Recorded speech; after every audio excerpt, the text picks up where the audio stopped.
Okey, selamat datang semua ke sesi kupasan kita kali ini. Hari ini kita nak selam satu kisah epik yang sejujurnya akan pecahkan segala batas logik akal manusia.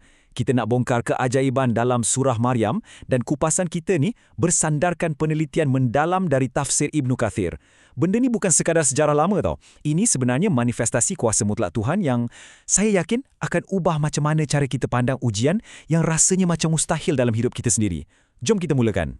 Tapi sebelum kita pergi lebih jauh, kita kena faham betul-betul satu kata kunci ni. Sebab ini adalah sauh kepada keseluruhan kupasan kita. Kata kunci itu ialah Ar-Rahman, yang Maha Pemurah. Setiap kisah epik, setiap keajaiban tak masuk akal yang kita akan tengok kejap lagi, semuanya berakar umbi secara langsung daripada sifat kasih sayang Tuhan yang tersangatlah luar biasa ni. Sekarang, apa yang paling menarik tentang angka 18, angka 16 ni? Mengikut tafsir Ibnu Kathir, nama Ar-Rahman ni disebut tepat 16 kali dalam surah Maryam. Serius, ini memang bukan kebetulan. Pengulangan ni sebenarnya bagi satu mesej kuat kat kita. Sekeras mana pun ujian yang kita lalui, rahmat Allah tu sentiasa mendahului segala-galanya. Jadi, jom kita terus masuk ke bahagian pertama kupasan kita di mana kita nak tengok macam mana rahmat Allah ni sebenarnya melangkaui akal fikiran kita. Korang tahu tak, Ibnu Kathir ada highlight satu tema yang sangat memukau dekat sini, iaitu eskalasi keajaiban. Cuba kita tengok macam mana benda ni makin lama makin hebat. Langkah pertama, keajaiban dari asbab fizikal yang memang nampak mustahil. Lepas tu, langkah kedua, ia naik taraf kepada penciptaan manusia tanpa bapa. Dan kemuncaknya, langkah ketiga, penciptaan dari kosong, dari tiada apa-apa langsung.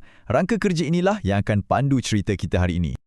Okey, kita beralih kepada kisah yang sangat rapat di hati kita tentang sebuah doa yang penuh keajaiban dari Nabi Zakaria alaihissalam. Cuba bayangkan suasana yang hening, penuh rahsia. Seorang Nabi yang dah sangat berumur, bersendirian, merintih perlahan kepada Tuhannya. Baginda berhadapan dengan halangan biologi yang sangat ketara. Tulang dah rapuh, isteri pula memang mandul dari dulu. Kalau ikut logik sains, peluang nak dapat zuriat tu sifar, tak ada langsung. Tapi, baginda tetap panjatkan doa ikhlas, minta seorang pewaris untuk sambung kerja dakwah. Langsung tak ada sekelumit pun rasa putus asa dalam hati baginda. Dan teka apa? Jawapan kepada doa tu memang di luar jangkauan. Allah terus makbulkan, kurniakan seorang anak bernama Yahya. Satu nama istimewa yang tak pernah lagi wujud sebelum tu. Rahmat Allah dengan mudahnya langkah segala hukum biologi manusia. Ini secara automatik buktikan yang asbab dunia atau halangan fizikal ni langsung tak bawa apa-apa makna bila berdepan dengan kekuasaan Ar-Rahman. Seterusnya, tahap keajaiban ni makin naik bila kita masuk ke kisah kesucian Maryam dan kelahiran Nabi Isa. Kat sini, naratif tu jadi makin dalam, ujian emosi dan fizikal pun makin berat. Semuanya bermula bila Maryam asingkan diri ke arah timur semata-mata nak fokus beribadah. Tiba-tiba, malaikat Jibril menjelma nak tiupkan roh dalam rahimnya. Bayangkan kejutan tu. Lepas tu, Maryam terpaksa bersalin seorang diri kat pangkal pokok kurma, tahan sakit fizikal dan ketakutan dicemooh masyarakat. Tapi, intervensi Tuhan sentiasa ada bersama dia.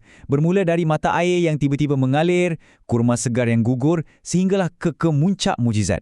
Mukjizat terbesar tu ialah pembelaan dari buayan.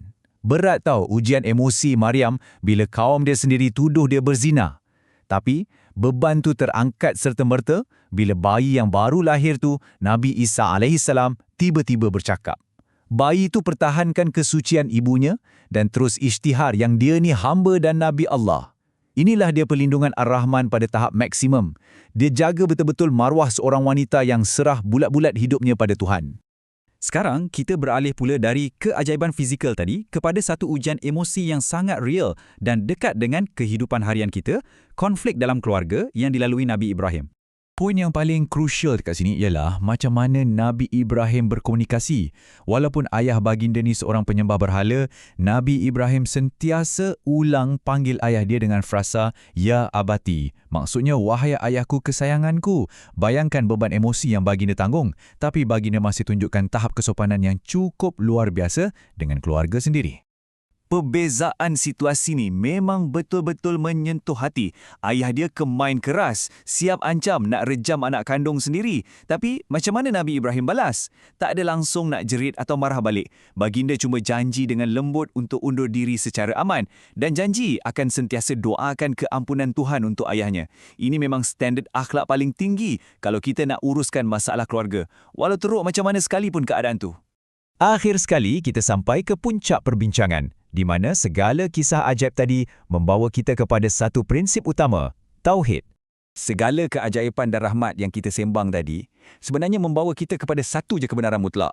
Tafsir Ibn Kathir tekankan benda ni kuat-kuat. Surah ni membantah habis-habisan doktrin kononnya Allah tu ada anak. Dakwaan syirik ni tersangatlah berat. Sampaikan Ibn Kathir gambarkan langit seakan-akan nak pecah dan gunung ganang nak runtuh bila dengar fitnah ni. Surah ni tegakkan kebenaran mutlak. Nabi Isa itu hamba dan Rasul Allah. Tak lebih dari itu. Tauhid mutlak dipertahankan sepenuhnya. Jadi, kesemua kisah ini beri kita pengajaran praktikal yang sangat padu untuk hidup kita. Pertama, jangan sesekali putus asa dengan doa. Tak kisahlah betapa mustahilnya benda tu nampak kat mata manusia. Ingat kisah Nabi Zakaria. Kedua, kita kena hormat keteguhan wanita mukminah. Jadikan Maryam tu sebagai inspirasi agung kita.